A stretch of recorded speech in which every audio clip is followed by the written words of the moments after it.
Bismillahirrahmanirrahim. Assalamualaikum warahmatullahi wabarakatuh.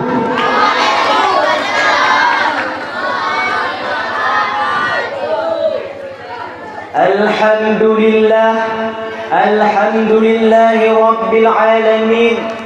Hamdan katsiran thayyiban mubarakan fihi ala kulli hal.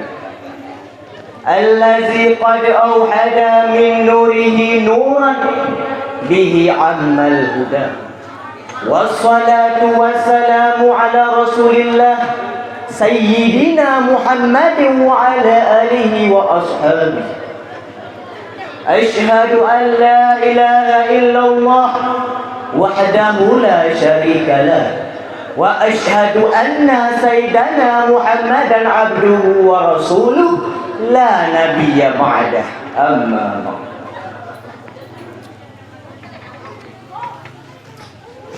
Pertama-tama dan yang paling utama sekali, marilah kita memuji Tuhan kita yang paling agung. Karena segala puji hanyalah milik Allah yang menciptakan manusia untuk dilimpahkannya kenikmatan yang tak pernah habis dengan berlalunya zaman. Nikmat yang berasal dari khazanahnya, yang tidak akan pernah berkurang karena dibagikan dan tidak dapat terjangkau oleh akal pikiran. Dia menyimpan di dalam diri manusia mutiara yang tersembunyi, yang bila digunakan manusia akan bisa mengambil manfaat dari khazanahnya Allah dan meraih kemenangan di surga selama-lamanya tanpa penghabisan. Selawat bermahkota salam semoga tercurahkan kepada penghulu para nabi dan utusan yang diberi hak untuk memberikan syafaat kepada para pendosa sekalian.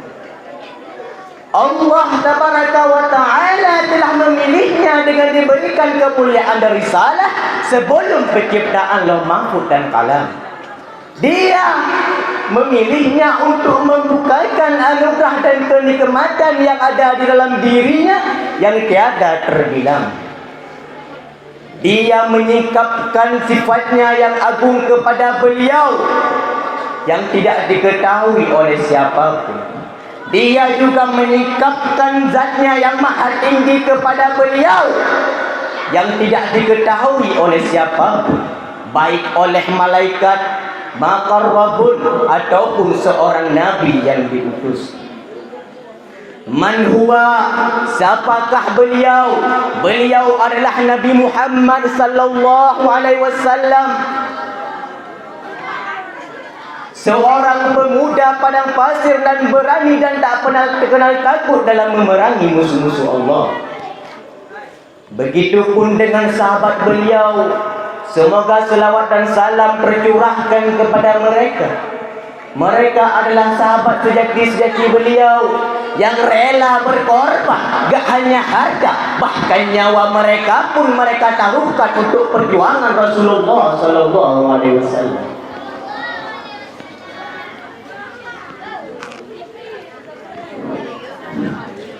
Penghormatan Al-Fakir yang setinggi-tingginya kepada Walid selaku pimpinan Pondok Pesantren Madinatul Diniyah Aswal Hidayatul Salam, ma'a keluarga, dan kepada abang, abun, dan kepada Tunku Samsul Barmawi, ma'a keluarga.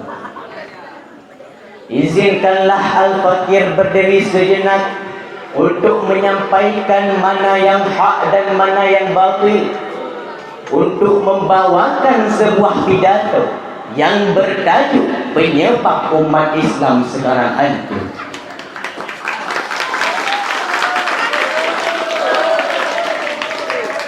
Ma'asyiral muslimin wal mu'minin rahimakumullah.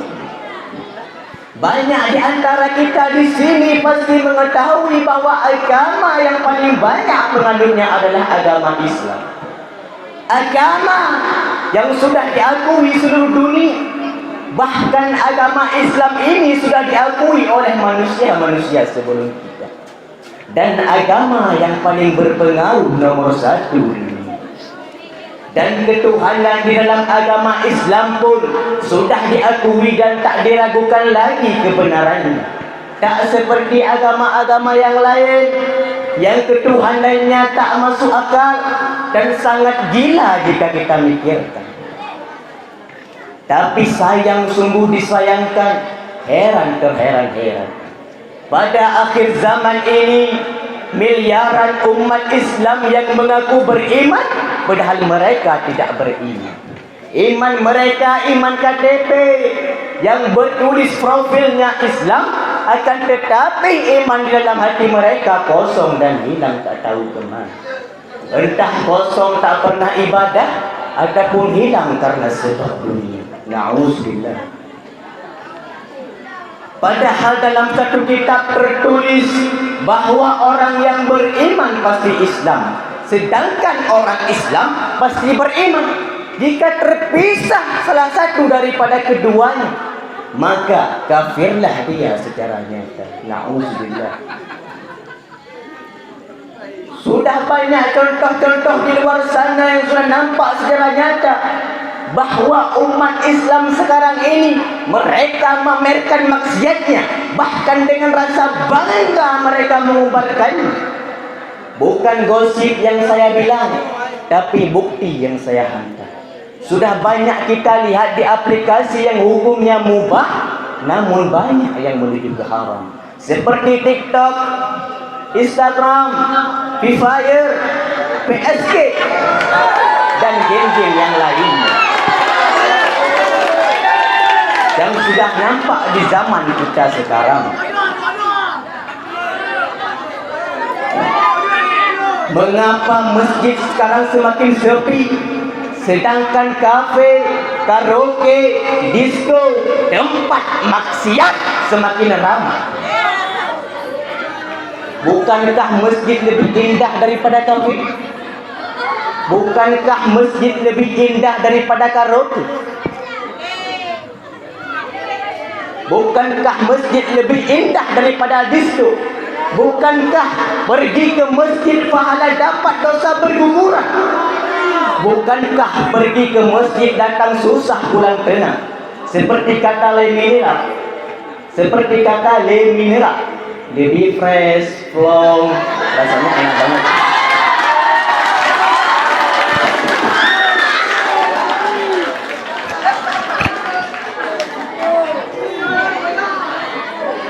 Mengapa dengan umat Islam sekarang ini,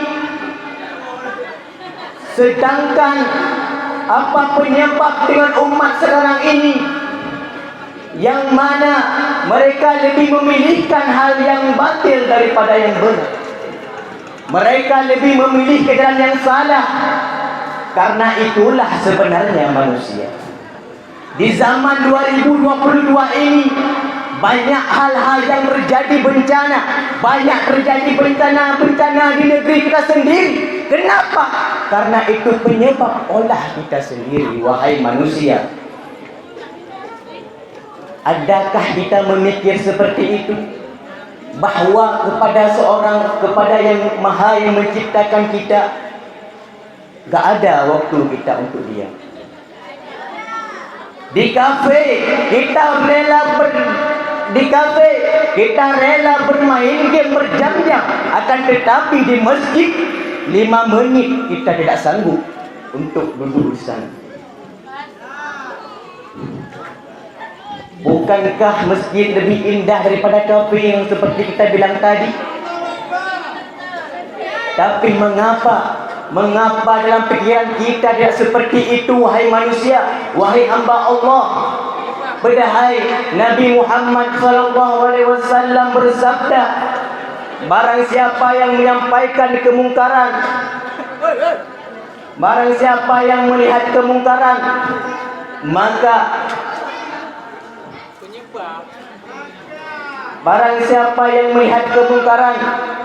maka cegahlah dengan tanganmu.